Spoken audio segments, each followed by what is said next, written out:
Hello everyone, मेरा नाम सलिल चौधरी है और मैं आप सभी का अपने YouTube चैनल फाइनेंसलर पर स्वागत करता हूं।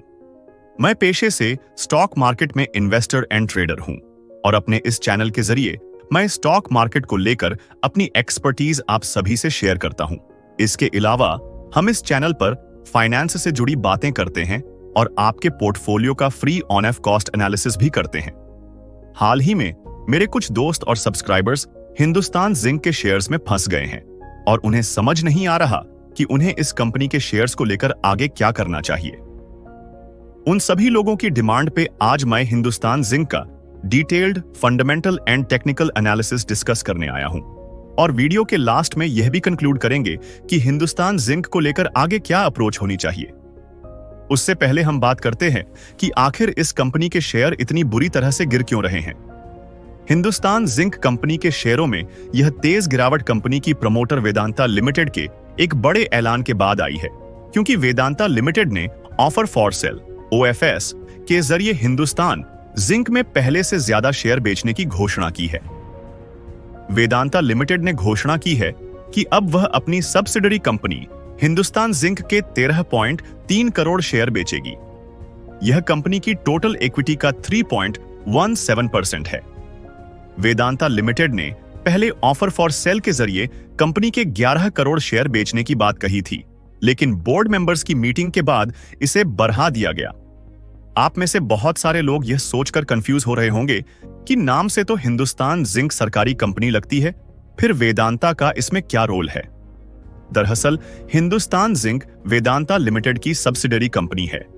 पहले यह एक सेंट्रल पब्लिक सेक्टर कंपनी थी जिसे भारत सरकार ने वेदांता लिमिटेड को बेच दिया था, जब वर्ष 2003 में अटल बिहारी वाजपेयी और भारतीय जनता पार्टी की सरकार सत्ता में थी।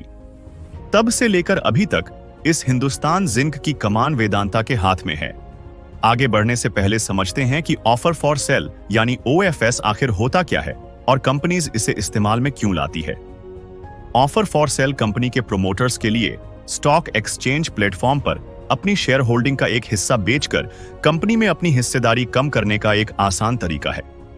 आसान भाषा में कहूं तो जब कंपनी को और ज्यादा पैसे इकट्ठे करने होते हैं तो वो ऑफर फॉर सेल निकालती है, जिसमें कंपनी के इन्वेस्टर्स अपनी कुछ हिस्सेदारी बेचते हैं और बदले में आपसे पैसे लेते हैं। ऑफर फॉर सेल में इकट्ठा किया हुआ पैसा सारा का सारा कंपनी के इन्वेस्टर्स के पास जाता है, न कि कंपनी के पास। वेदांता लिमिटेड ने हिंदुस्तान जिंक के ऑफर फॉर सेल का प्राइस 486 रुपए प्रति शेयर फिक्स की है। अगर वेदांता पूरे 13.37 करोड़ शेयर बेचने में कामयाब रहती है तो उसे इस ऑफर फॉर सेल से 6500 करोड़ रुपए मिलेंगे।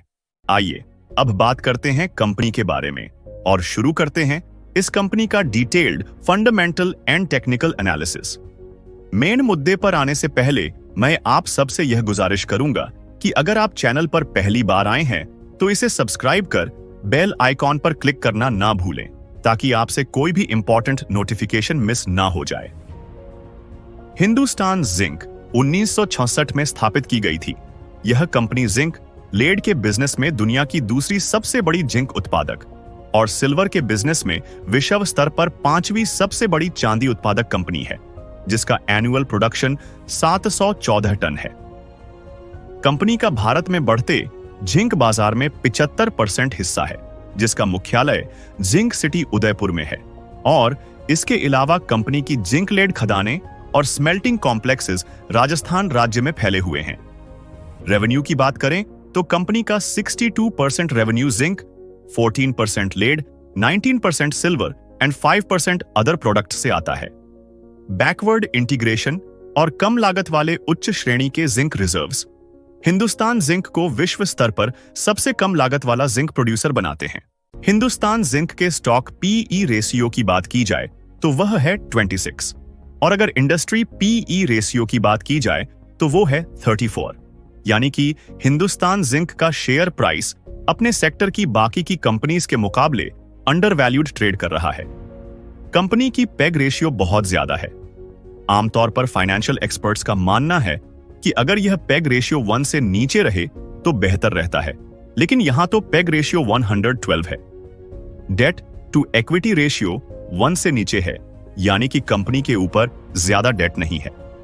आरओस एंड आरओई की फिगर्स भी काफी अट्रैक्टिव हैं, यानी कि इन्वेस्टर्स ने काफी अच्छा रिटर्न इस कंपनी से कमाया है। क्वार्टरली भी कंपनी काफी अच्छा परफॉर्म कर रही है, जिसकी फिगर्स आप अपनी स्क्रीन पर देख सकते हैं। और अगर एनुअल परफॉर्मेंस की बात की जाए तो कंपनी वहां भी काफी अच्छा परफॉर्म करती हुई नजर आ रही है। अच्छे प्रॉफिट के साथ साथ कंपनी के पास अपने बिजनेस ऑपरेशंस को रन करने के लिए भी काफी अच्छी मात्रा में कैश फ्लो अवेलेबल है। पॉइंट की बात करूं तो कंपनी के फंडामेंटल्स अच्छे हैं, सिवाय एक दो चीजों को छोड़कर, यानी कि हिंदुस्तान जिंक इन्वेस्टिंग के लिए एक बेहतर कंपनी हो सकती है। एक बात का खास ध्यान दीजिएगा कि मैं इस वीडियो के जरिए किसी को भी किसी भी तरह की कोई इन्वेस्टमेंट एडवाइस नहीं दे रहा। मैं कंपनी के फाइनेंशियल्स को पढ़ता हुआ सिर्फ अपना पॉइंट ऑफ व्यू बता रहा हूं। उम्मीद है कि आपको कंपनी के फाइनेंशियल्स क्लियर हुए होंगे। तो चलिए अब देखते हैं कि कंपनी टेक्निकली कैसा परफॉर्म कर रही है। मैं पर्सनली किसी भी स्टॉक का टेक्निकल एनालिसिस करते हुए सिर्फ 3 चीजें देखता हूं। पहला RSI इंडिकेटर, दूसरा RS इंडिकेटर और तीसरा 1 डे टाइम फ्रेम वाले चार्ट का ट्रेंड। स्टॉक का ओवरऑल ट्रेंड देखा जाए तो वो डाउन का है और 438 के पास एक सपोर्ट नजर आ रहा है। अगर स्टॉक ने सपोर्ट का यह लेवल भी तोड़ दिया तो फिर और ज्यादा गिरवाट देखने को मिल सकती है।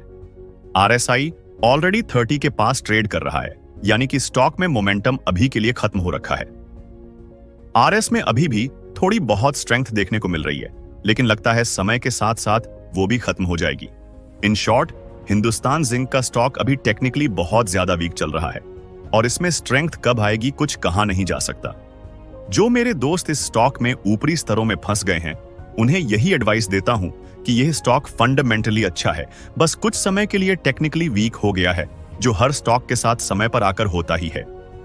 आप इसमें लॉस बुक ना करें, क्योंकि कुछ दिनों बाद जब ऑफर फॉर सेल की न्यूज पुरानी हो जाएगी तो स्टॉक दोबारा से अच्छी रिकवरी दिखाएगा। तब तक सिर्फ शांति से वेट करें और इस करेक्शन का फायदा उठाते हुए स्टॉक को जरूर एवरेज करें। जो मेरे दोस्त इस स्टॉक को खरीदने का विचार कर रहे हैं, वो अभी के लिए नई पोजीशंस तब तक ना बनाएं जब तक इसमें मोमेंटम वापस से बिल्ड नहीं हो जाता।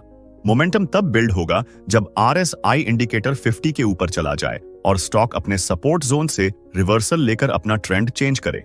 उम्मीद करता हूं आज की इस वीडियो से आपने जरूर कुछ नया सीखा होगा और आपको एक आइडिया भी जरूर मिला होगा कि हिंदुस्तान जिंक के स्टॉक को लेकर आपकी क्या अप्रोच होनी चाहिए। अगर फिर भी आपका कोई डाउट रह गया हो तो कमेंट सेक्शन में पूछना ना भूलें। अगर आप भी अपने पोर्टफोलियो के किसी भी स्टॉक का ऐसे ही डिटेल्ड एनालिसिस करवाना चाहते हैं तो इंस्टाग्राम पर हमें उस स्टॉक का नाम मैसेज करें। चैनल पर पहली बार आए हैं तो इसे सब्सक्राइब करना ना भूलें और अगर वीडियो इंफॉर्मेटिव लगी हो तो इसे अपने दोस्तों के साथ शेयर जरूर करें। अपना कीमती समय देने के लिए आपका बहुत बहुत शुक्रिया। तो चलिए मिलते हैं अपनी नेक्स्ट वीडियो में।